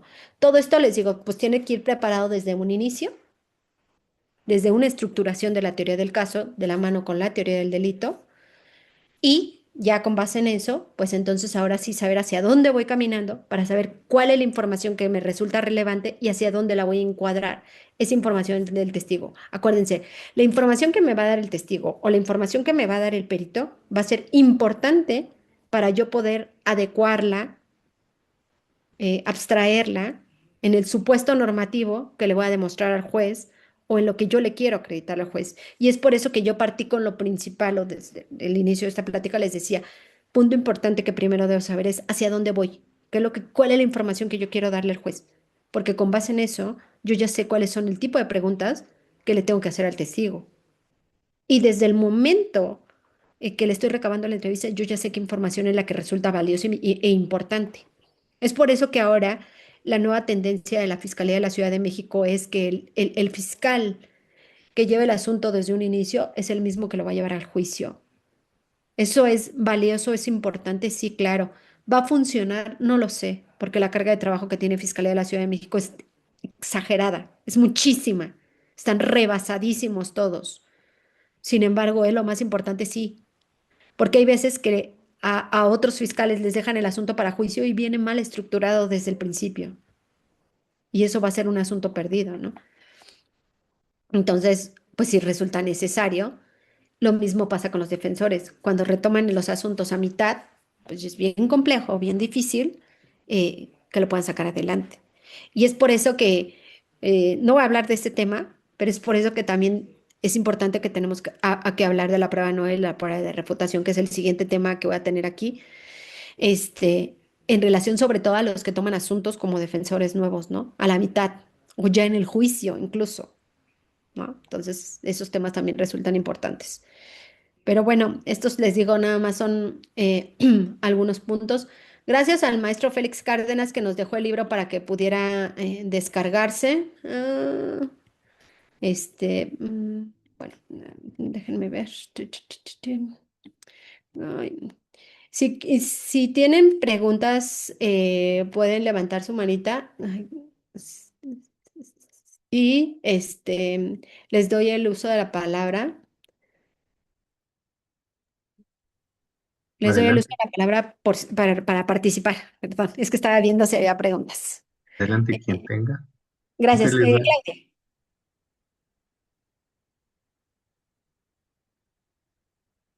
abre sí, su micrófono, Claudia. Claudia. Ok, No abre su micrófono. Ah, ya. Ya, ahí. Ay, qué bueno. Jueza, buenas tardes. Hola. Encantado de su charla, ¿eh? Gracias. Eh, pero hubo una oración que me sacó de contexto.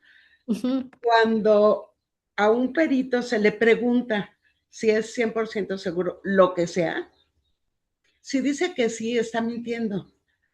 Mire, yo soy científica de origen y nunca algo va a ser 100% seguro, nunca. Porque o me enojé con mi marido, o el reactivo ya se venció, o se me cayó, no sé, nada es 100% seguro. Bueno, ni la vida, ¿no? Entonces, yo creo que esa pregunta es inválida de hacerse, ¿no? No sé Ok. qué opinas. Fíjese que tuvimos uno de huellas, preparación de un perito de huellas, pero era una simulación. Y entonces me explicaban que con ellos no hay margen de error. O sea, que el margen de error va más allá de la cantidad de humanos que somos en el mundo. Y entonces yo le decía, la respuesta la tienen que dar así. O sea, su margen de error es del punto cero cero cero cero cero cero no sé qué millonésimas existe, ¿no? Le digo, pero si usted dice que no puede establecer un margen de error, entonces automáticamente el juez dice esto, ya bailó. ¿Sí me explico? O sea, puede haber un margen de error, pero el margen de error que existe en algo debe ser muy mínimo, como para que al juez le cree convicción. Porque si el margen de error no lo pueden marcar o no lo pueden establecer, olvídelo. Es un asunto perdido. A eso me refería. Gracias. Jess, hola. Hola, buenas noches. Gusto en Buenas saludarla y verla. Igual. Bueno, creo que nada, pues excelente plática, ponencia. No es una pregunta, es un comentario, porque realmente lo que dijo sí es importante, pero pasa que el Ministerio Público sí debe de que un solo Ministerio Público tendría que estar llevando las tres etapas en el mismo asunto. Se lo digo porque, pues, es muy común que en la etapa inicial, un Ministerio Público, en un intermedio otro, y en juicio oral otro, y en ejecución otro, y si te das a la apelación otro. Digo, no es por tirarle a la fiscalía, pero ¿hay qué podría hacer para decirle al Ministerio Público, oye, tú ya iniciaste la carpeta, tú ya la conoces? pues termínala tú, porque no voy a andar correteando a todos tus compañeros a ver quién va a llevar la siguiente, quién va a continuar con mi carpeta. O sea, ahí que nos recomendaría como, llámese como asesoría jurídica, incluso hasta como defensores, porque a veces en la etapa intermedia, cuando nos tienen que dar el tema de descubrimiento probatorio, pues sí, ¿ahora qué? A quién correteo, no? Sí, y tienes mucha razón. Digo, no es este nuestro tema ahorita, pero tienes demasiada razón. Ya es la nueva forma de funcionamiento que está implementando la Fiscalía. Lo sé porque me mandaron llamar para algunos concursos que hubo, lo cual agradecí también a la Fiscalía de la Ciudad de México, y ya era lo que nos platicaban. Y sí, por desgracia, eso es a lo que nos estamos enfrentando incluso en las audiencias nosotros, de que luego mandamos notificar a un ministerio público y va y dice, no, yo no tengo esa carpeta, ya la mandé a estrategias, no, yo no la tengo, ya la regresé al de integración y es todo un tema. Entonces, no, pues no te podría dar cuál es la respuesta, yo nada más digo, ojalá y que pronto se les implemente, pero ojalá y funcione para ellos como institución, porque sería lo mejor, ya que la cantidad de sentencias absolutorias que se están emitiendo por deficiencias o fallas son muchísimas. O sea, creo que es elevado el número por las deficiencias en que ha incurrido la fiscalía. Entonces, pues sí, es tremendo. Y eso repercute en la víctima y sobre todo en los que son asesores jurídicos. Entonces, Sí, pues exacto. Sí, digo, a mí también me acaban de llamar de la fiscalía para hablarles de temas de perspectiva de género, porque sí es lamentable todo lo que está ocurriendo justamente, pero sí quería ver qué podemos hacer. Ojalá que en algún momento escuche nuestras súplicas, que un solo sí. ministerio público se lleve, ahora sí que la carpeta que inició hasta el final, por lo mismo de que pues dañan a las víctimas. Y Sí. bueno, un gusto saludarle y espero que se Gracias, incorpore al Jess. liceo para como que esté como nuestro docente. Gracias. Bueno, este, me pregunta el licenciado Sergio Zacatlán, dice que si entonces en un auto de no vinculación a proceso puede como defensor hacer valer un excluyente del delito. Claro, fíjese bien, usted abra su Código Nacional de Procedimientos Penales en el numeral 316 en la fracción cuarta y entonces ahí se establece que no se actualice una causa de extinción de la acción penal o excluyente del delito. Es decir, si el juez ve que desde este momento ya se está actualizando algún excluyente del delito y está debidamente ya constatada, pues claro que el juez puede hacer referencia a una causa de exclusión del delito, ¿no? Entonces, desde ahí lo puede hacer valer el juez. Me queda claro que esto también va mucho a criterios o a interpretaciones, porque hay veces que pueden existir algunas autoridades como la segunda instancia en donde nos digan, no es una etapa muy temprana, no lo debiste hablar para complementaria, dejarlo para el juicio, pero al final del día digo, ¿está permitido? Claro. Está establecido en el código, por supuesto. Está en el 316 en la fracción cuarta. Entonces, si se permite, sí. ¿Pasa para todos los casos? No, no es para todos los casos, solamente es para algunos. Claro, pero eso pues es labor del defensor, ¿no? Dice, ¿cómo identificar debilidades y fortalezas de nuestros testigos y peritos? Sobre todo es de lo que van a hablar, de qué les consta, ¿no? Por ejemplo, si yo tengo un testigo de oídas, ¿de quién conoce la información? ¿Qué fue lo que escuchó?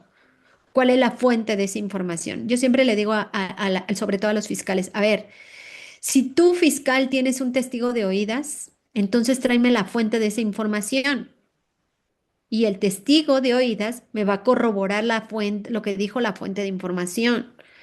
Pero si tú nada más me traes al testigo de oídas, pero no me traes a la fuente de esa información, pues no sirve de nada. ¿Sí me explico?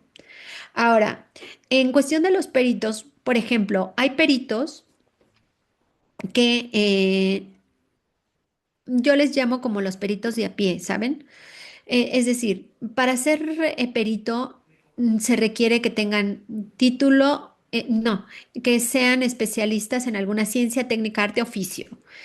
Los peritos que son de oficio, regularmente, los que son de la calle, pues tal vez, no todos, estoy hablando, no van a tener reconocimientos o no van a tener estudios o no van a tener última capacitación, ¿vale? En algunas materias. Les puedo poner como ejemplo cerrajería, ¿no? Entonces, una debilidad es esa, que no va a tener estudios. Y pero entonces, ¿cuál sería una fortaleza de él? Una fortaleza de él es cuántos análisis usted hace de chapas a la semana. Y podemos ver que los análisis que hacen pueden ser superiores a los que puedan ser incluso los de la fiscalía, ¿no? En donde los de la fiscalía pueden ser muy teóricos, pero los de la defensa, los peritos que hacen en la calle las cosas, son muy prácticos. Y puede ser que la experiencia práctica sea mayor al conocimiento teórico, ¿no? Esos pueden ser algunos ejemplos. ¿Alguien más? Preguntas. Dice, como perito hay que contestar preguntas fuera del dictamen. Eso no causaría sesgos respecto de lo que está entregando como dictamen. Mire, como perito, perito Eduardo, es psicólogo. Como perito,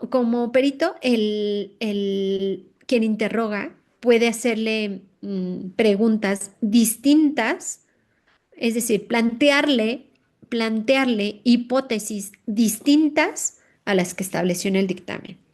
Es decir, muchos abogados, por ejemplo, sobre todo ustedes que son psicólogos o usted que es psicólogo, nos dicen, es que el perito no tomó en cuenta de que esta víctima ya había sido agredida sexualmente hace años. Y entonces la conclusión a la que llega, no podemos determinar que haya sido por el hecho, sino que tal vez pudo haber sido por lo que le pasó hace años.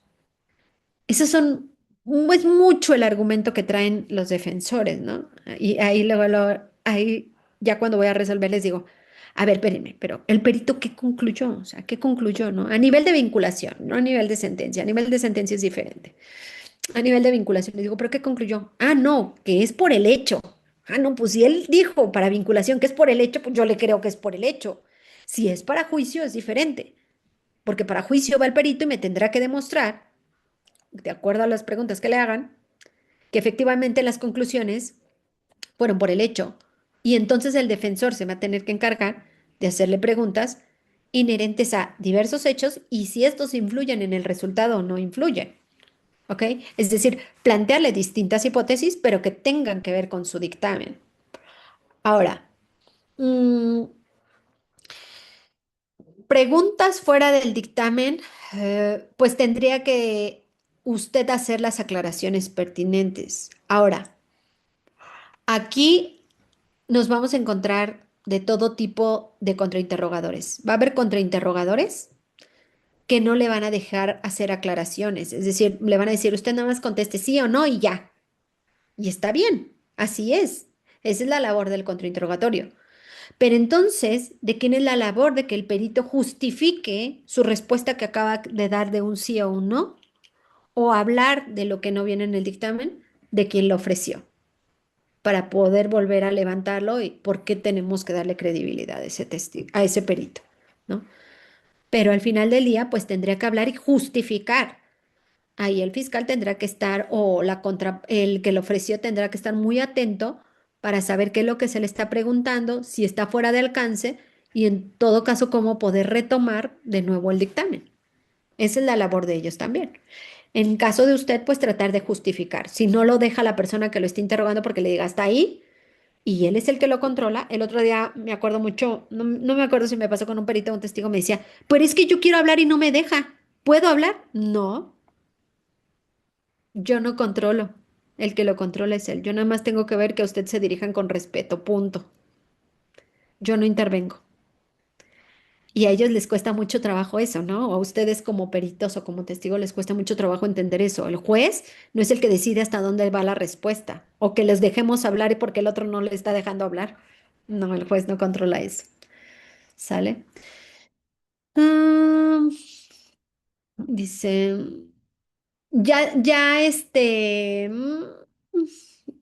es que está por Motorola RAZR50 Ultra.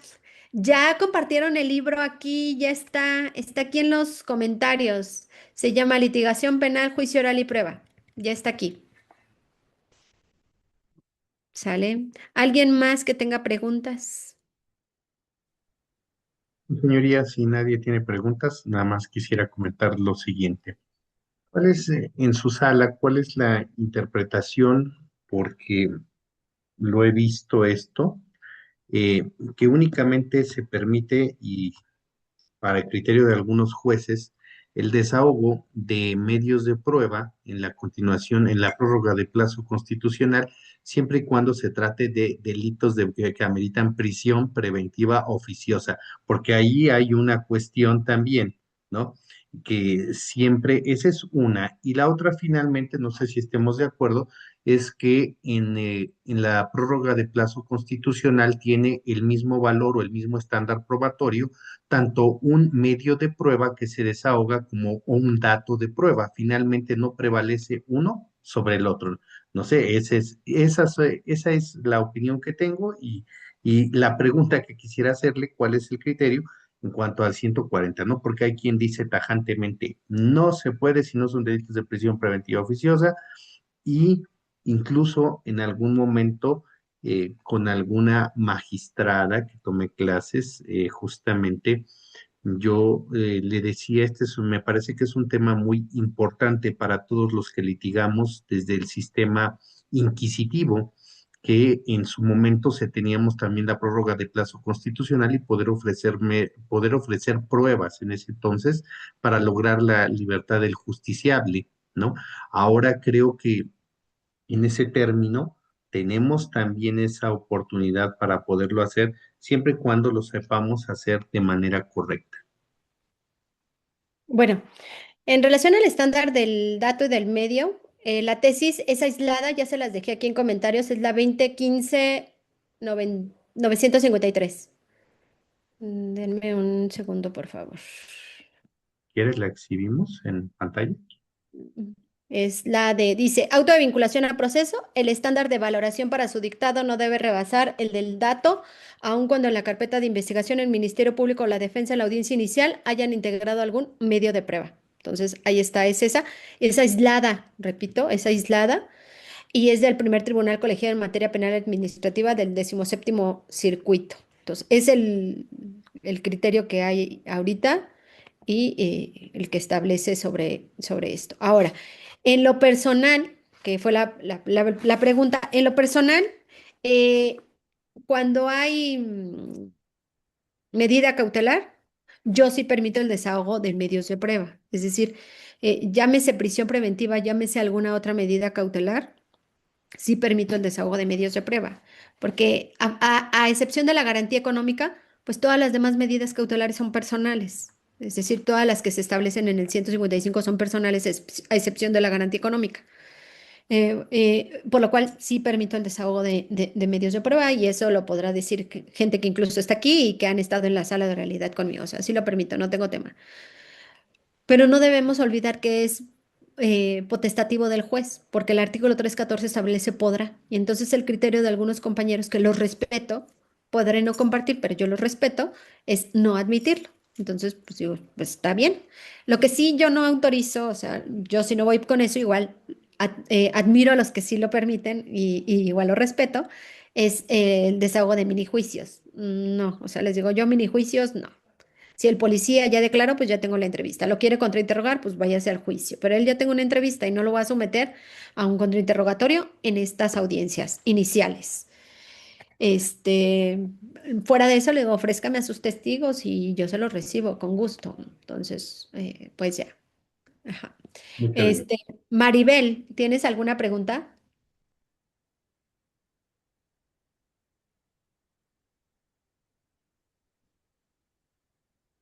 Maribel. Maribel a la una, Maribel a las dos, Maribel a las tres. Bueno, creo que no está. Maribel, creo que por No. escrito.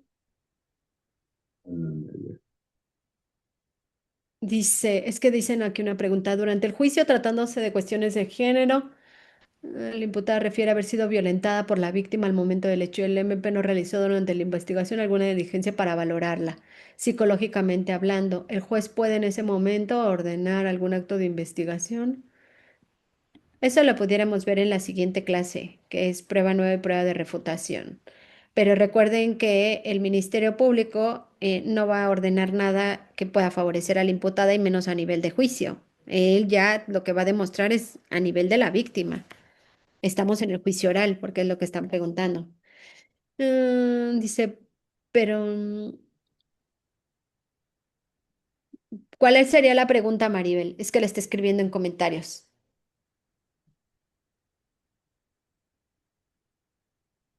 Que no me la da. Raúl, mándeme usted.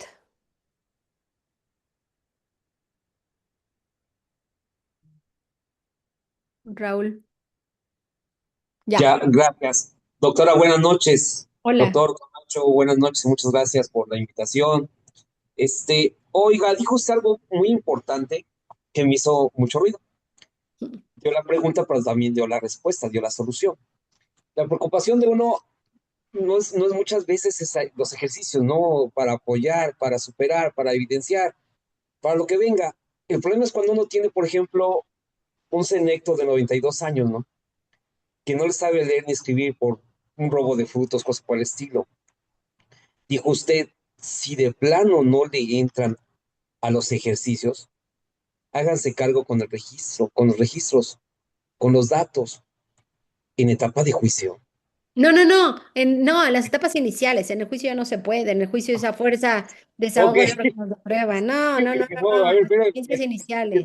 está de ganga la doctora. No, No, no, no, no, no. gracias, doctora. Ese es el punto, vaya, porque Ya, dije, vas a decir, Raúl, ya perdimos a esta, está debrayando cosas que en el no, caso. No, no, no, no, no, no, no, no, no, no, no. no, al contrario, le valoro lo que no se imagina. Si veo que trae un gripón desde que no sé cuándo la vi la última vez y estaba así, pero Dios le bendiga, doctora, y Gracias, no me gracias. quede con la duda, ¿no? Y la vergüenza de no preguntar. Ah, Gracias, buenas noches. gracias.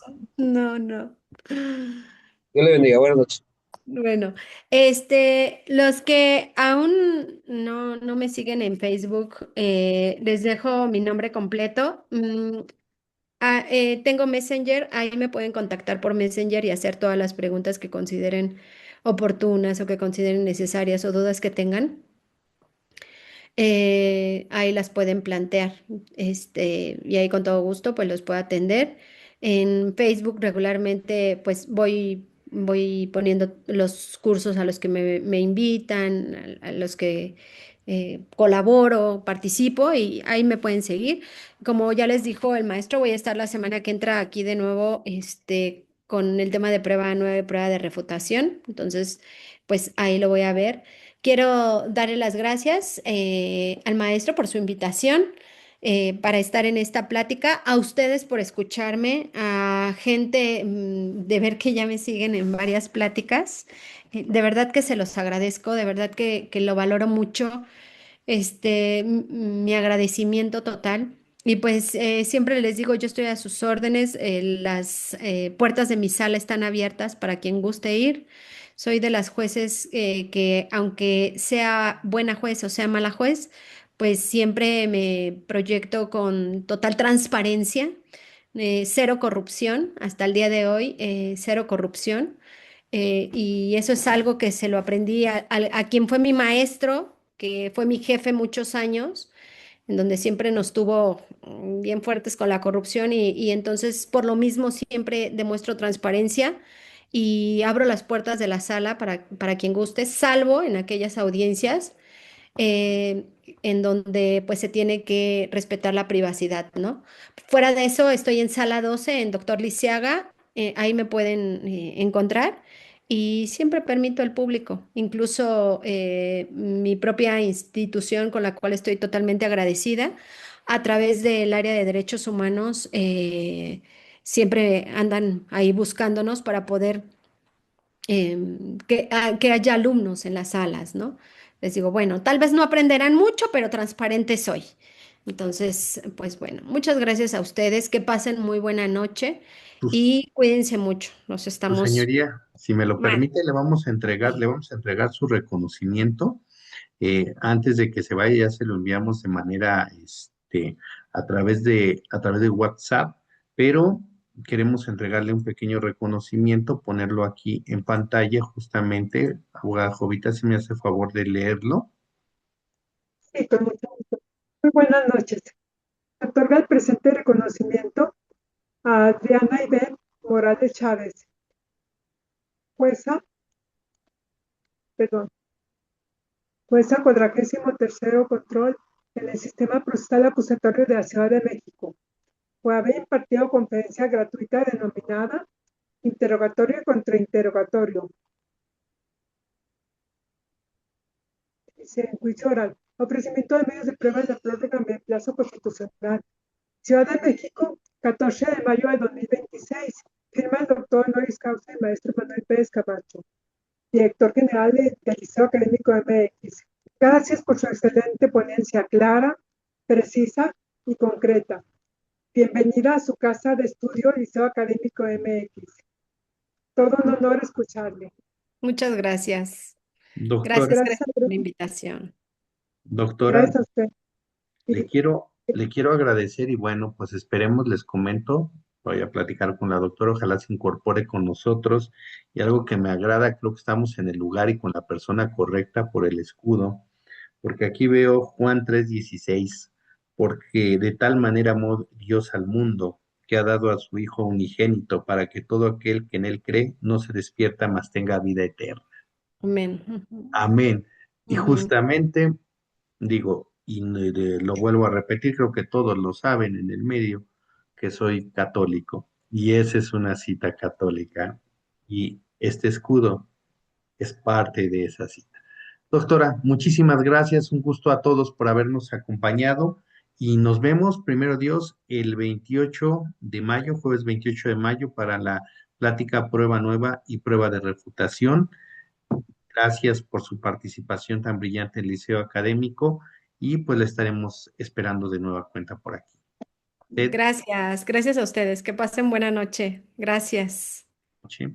Y recuerden, la plática estará en el canal de YouTube, estará en la página del Liceo Académico y obviamente si la doctora nos los permite, bueno, pues la etiqueta estará también en su página para que se pueda ver esta plática que es gratuita. Que descansen. Muy buenas Gracias. Hasta noches. Hasta luego. luego.